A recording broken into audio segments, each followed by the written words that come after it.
de um povo lutando diariamente, com a corda no pescoço e sem um salário decente. A minha gente tratada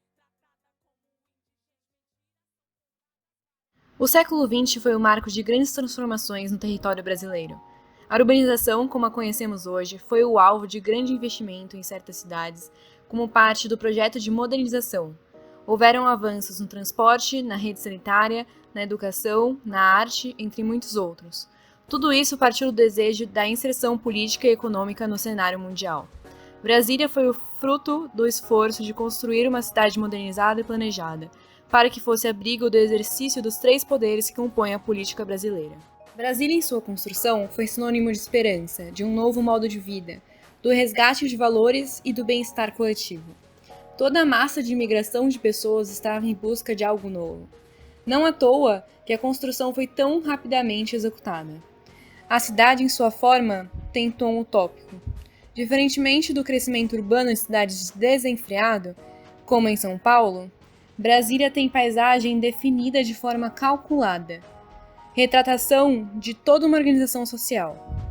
A análise da estrutura fundiária definida pelo projeto urbanístico de Brasília pode nos levar a profundas reflexões de posse e poder. O que a cidade, como a vemos na sua forma física, pode nos dizer sobre como o direito de cidade é concedido a cada cidadão? Para iniciarmos essa reflexão, antes precisamos contextualizar Brasília e sua história, não podendo deixar de falar de seu início, o projeto de Lúcio Costa.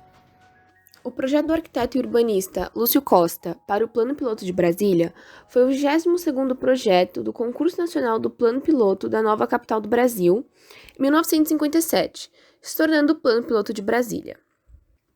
Os principais básicos do projeto eram a setorização urbana por atividades determinadas e uma técnica rodoviária que elimina cruzamentos. Para isso, a cidade foi dividida em 2 troncos de circulação: o eixo monumental, de leste a oeste, e o eixo rodoviário residencial, de norte a sul. Além disso, houve a segmentação em 4 escalas: a residencial, que traz um conceito completamente novo de moradia, com superquadras de apartamentos cercadas por verdes, edifícios baixos e suspensos; a escala monumental, que abriga os centros de decisões políticas e administrativas do país e do Distrito Federal; a gregária, isto é, o coração da cidade, em que inclui comércio, agências bancárias, consultórios, escritórios, hotéis e centros de diversão; e, por último, a escala bucólica, a qual permeia e integra as outras 3 escalas, com extensas faixas de gramado, parques, áreas arborizadas e de lazer. No entanto, o projeto do Lúcio não era apenas um traçado de uma cidade voltada para a administração pública e para o bem geral, como dizia seu discurso de propaganda. Exigia uma nova concepção de vida, a promoção da harmonia na relação entre o homem e a natureza, sendo descrita como uma única capital arrojada e moderna, com um sistema inovador, pontuada por monumentos de forte impacto cívico e arquitetônico. Porque até os anos 50 ainda tinha essa coisa um pouco romântica do modernismo, né? Que, por exemplo, a Carta de Atenas, que foi o manifesto modernista, o primeiro manifesto modernista da arquitetura, né, artes e arquitetura, ele parece que dos anos 30, né? Então, nesses 20 anos aí, entre 30 e 50, no Brasil um pouco mais tardio, né, até os anos 60, ainda tinha aquela coisa assim dessa ingenuidade mesmo, né? Então, se você for ver, em São Paulo tem muitos exemplos de arquitetura dos anos 50, tinha muitas curvas, né? Uma coisa muito artesanal ainda, muito estética pela estética, né? E Brasília foi muito nessa ideia. Ela foi, então, a primeira concepção assim de uma cidade totalmente funcional, né? Então, tem setor hospitalar, setor de habitação, setor comercial, setor isso, setor daquilo. E pensando assim que as pessoas não precisariam tanto do carro, a não ser para ir trabalhar, né? Então, assim, essa coisa ingênua, né, de achar que o modernismo poderia mudar a sociedade, né? Que talvez uma visão até, assim, foi um chute, né? Eles imaginaram que o caminho seria por aí, né? Então, Brasília foi criada com esse ideal, o projeto do Lúcio Costa. muito distante para a gente. Por mais que a gente esteja vivendo todo mundo dentro de um mesmo estado, que no caso é um distrito, né? Está tudo totalmente distante. Então, às vezes, por exemplo, para você estudar, você tem que sair da sua cidade satélite para ir para o centro de Brasília estudar. Às vezes, para você trabalhar, você tem que sair da sua cidade satélite para você ir para o centro do plano trabalhar. Então, isso se reflete em vários âmbitos, no âmbito profissional, no âmbito educacional, inclusive no âmbito também político-social, porque, querendo ou não, existe um fetiche, né? Ah, você mora em Brasília, você está ali perto do poder. Não, a gente não está perto do poder, então, às vezes é complexo. O projeto de Lúcio Costa contemplava o intelecto de Oscar Niemeyer ao misturar o modelo racionalista do desenho urbano com sua genialidade no que diz respeito à dinâmica dos volumes e à proporção barroca do modernista. Assim, Brasília foi o exemplo claro da influência do homem na natureza, em ritmo mais avançado, não apenas repaginando-a, mas a modificando por completo, como obra de criação humana. Na revista da Faculdade Getúlio Vargas, no seu texto Utopias de Cidade, as Capitais do Modernismo, Helena Bomeni diz que foi uma decisão do espírito de empreendimento que registra na paisagem virgem a mão do homem. Brasília seria, portanto, exemplo de uma moderna concepção de cidade naquilo que tal concepção corresponde à intencionalidade racional do homem na sua relação com a natureza. De início, o plano piloto trazia o título de algo que seria uma cidade-espetáculo, com a forte presença da segregação físico-espacial, criando, propositalmente, barreiras de participação e uso do espaço por camadas da população que para cada local se dirigiam. Além disso, os desenhos iniciais não contemplavam possíveis futuros problemas de moradia no ambiente. A cidade moderna expressa de maneira explícita a dinâmica das relações sociais, na direção do individualismo, da racionalização, da diferenciação do universo das profissões, da abertura de caminhos e interações econômicas, sociais e políticas. Eles fizeram um planejamento que não deu certo, tá? Porque eles imaginaram que Brasília ia chegar nos anos 2000 com 500 mil habitantes e ela chegou com quase 2 milhões. Então, o que acontece? Então, uma cidade que teria 4 vezes o tamanho dela, né? Ela realmente saiu do controle. Então, assim, essa ingenuidade envolvia até isso, né? Porque uma das grandes coisas que eu acho que deu bastante errado em Brasília é o acesso ao lago, né?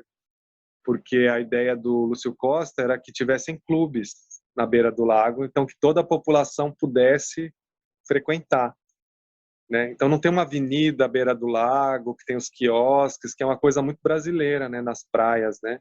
Ele achava que o carro não teria esse papel tão importante, ele não quis criar uma avenida na beira do lago, né? Ele criou os clubes para que a população pudesse ter um acesso bucólico para o lago. Acabou que não aconteceu, porque os clubes acabaram que quem tem acesso a clube é uma pequena parcela da população, né? Eles não criaram mecanismos para impedir que a expulsão, né, dessa população. Eu cheguei a ver um projeto do Lúcio Costa, acho que tem até na internet, que ele coloca lá que as habitações das quadras 400 eram as habitações proletárias, com apartamentos menores, né? Então, para o pessoal que tivesse assim, uma renda inferior. Mas acabou que hoje em dia é tudo muito caro, né? Muito caro lá. É uma cidade que foi organizada o entorno do poder. As quadras, a esplanada, os restaurantes, as conversas, as reuniões, tudo gira em torno do poder. De uma certa maneira, Brasília também é uma cidade que tem uma aparência muito burocrática. Você precisa entrar em Brasília, penetrar nos recantos de Brasília para quebrar essa visão. Aqui é bem diferente de São Paulo. Eu conheci todas as capitais brasileiras. E as capitais brasileiras têm outra forma de expressar o seu crescimento. Brasília tem uma forma própria. Já as cidades satélites cercam o plano piloto. E as cidades satélites representam, vamos chamar assim, a periferia de Brasília no sentido de uma organização mais popular. Já o plano piloto é uma organização mais burocrática, das quadras, não tem esquina. Toda a cidade tem que ter esquina, para ter a padaria, para ter os lugares em que as pessoas se encontram. Então, ela é uma contradição, na verdade, né? Porque ela é muito acessível, né? Qualquer pessoa que chegar em Brasília, ela tem acesso a todas as escalas, né? A questão é que ela vai ter que, por exemplo, se ela morar numa cidade satélite, ela vai ter que ir embora cedo, porque não tem ônibus. Então, é acessível, né? Mas mais ou menos, né? O transporte, ele é naquele horário, né? Não tem tanta opção de transporte. Fim de semana, pouquíssimo transporte. Então, o acesso, ele é relativo, né? Se a pessoa está lá, para quem está lá, ele é bem democrático, né? Mas para quem não está, para quem não tem nem acesso, então, realmente, ele não tem acesso. É difícil, né? O plano piloto, por exemplo, não é feito para a gente estar ocupando, né? Causa estranheza quando a gente ocupa aquele espaço. Eu vou relatar uma situação específica que aconteceu comigo. Eu fazia universidade à noite, minha aula ela acabava 10h30, e aí eu já era prejudicada aí, porque se eu perdesse o ônibus que saía 10h40 da rodoviária, eu só conseguia pegar outro ônibus ou 11h30 da noite ou meia-noite e 40. Então, eu já tinha o quê? Quando eu acessei a universidade, que já é muito difícil para a gente, o meu ensino ele acabava sendo defasado por conta desse território que ele é muito distante. E o transporte público, ele não ajuda em nada com isso, pelo contrário, né? Então, assim, a falta de um transporte de qualidade, ele defasa totalmente a nossa emancipação humana mesmo, sabe? Tipo assim, nós não somos tratados como seres humanos. É tipo assim, você quer se locomover? Dá suas molas aí, minha filha. Fica 3 horas na parada. Já aconteceu de eu ficar 4 horas em pé dentro de um ônibus. Por conta de... Aí já é uma questão também de estrutura de via, né? De BRs e tudo mais, né? Porque não tem uma estrutura que suporte tanto carro, por exemplo. E aí acaba que uma distância que ela já é grande, ela duplica por conta desse problema no transporte público que a gente tem. E, gente, eu conheci poucos estados, mas, assim, os poucos estados que eu conheci que não é Distrito Federal, caraca, pode ser ruim o transporte, velho, mas nada se compara com o transporte público daqui. É horrível. É horrível. E isso também tem uma lógica que não é aleatória, né? O historiador francês Alexis de Tocqueville entende que a sociedade moderna se distingue como ideal do princípio da igualdade em detrimento das estruturas hierárquicas fixas e estabelecidas em sociedades tradicionais.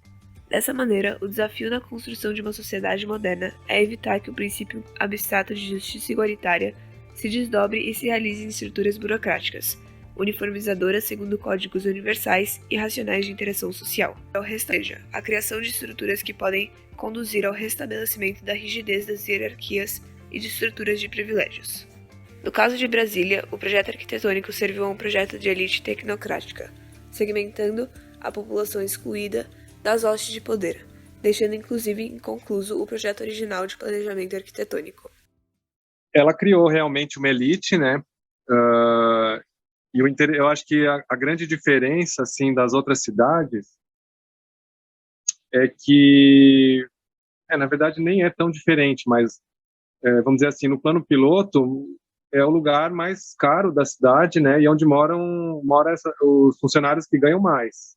Mas essa elite ela é expressa pelo espaço urbano mesmo, né? O Lago Sul é onde tem as casas, é onde é o metro quadrado mais caro da cidade. E eu trabalho com comércio lá em Brasília e o pessoal fala, né, que o pessoal do Lago Sul tem aquelas casas enormes e a família já saiu, né, as pessoas têm idade, acabam vendendo essas casas e vão morar na Asa Sul. E aí a gente percebe que todo o comércio da Asa Sul é um comércio bem mais elitizado, né? As coisas são mais caras lá, como em qualquer cidade do Brasil. Algumas cidades é mais misturadas, outras não, mas Brasília ela é bem clara essa segmentação espacial, né? Eu acho que segue o modelo brasileiro, né? Brasília, que nem eu falei, é a cara do Brasil, a cidade mais brasileira do Brasil, né? E reflete um pouco do país todo, né? É assim que eu vejo. Houston, antropólogo norte-americano e escritor da obra A Cidade Modernista, uma crítica de Brasília e sua utopia, reconstrói a imagem que era de Brasília como utópica e ainda acrescenta que, mesmo antes de o projeto sair do papel, um conjunto de premissas eram irreais e nunca poderiam ser concretizadas. A globalização do modernismo foi inserida de forma descontextualizada no território brasileiro. Os preceitos foram impostos, foram amplamente reapropriados em termos nacionalizantes. Não está incluso porque você tem uma periferia que cerca o plano piloto, cerca os lados bucólicos, cerca os palácios, isola os palácios. Você vê as cidades satélites, é um retrato da desigualdade, é um retrato da injustiça, é um retrato da opressão. Por outro lado, o poder muitas vezes é exercido com truculência, com discriminação, e isso acaba se refletindo. Também em Brasília se formou uma opinião pública de classe média muito conservadora, porque ela gira em torno do poder. Quando você tem um exercício democrático do poder, isso se reflete na população do plano piloto e na cidade satélite. Como você tem um período autoritário, que é o que está ocorrendo agora, isso acaba se refletindo também num conservadorismo autoritário de Brasília. Por isso que nós também temos que levantar as manifestações culturais de Brasília, sempre foram muito fortes, né? Vocês conhecem essas manifestações através daquele grupo que fez uma história na luta da música nos anos 70, nos anos 80, no próprio movimento do carnaval, no movimento por diretas, no movimento popular da Constituinte. São movimentos que acabam tendo uma força muito grande, que também aparece em Brasília. Portanto, não dá para a gente imaginar Brasília como se fosse uma ilha isolada do país. Não é. Os problemas, de uma certa maneira, do país se refletem em Brasília. E é por isso que nós esquiva e luta, pelo nosso trabalho que os boys desfruta. Somos os filhos da luta contra a repressão, e os manos que morreram nessa caminhada dedico máxima consideração.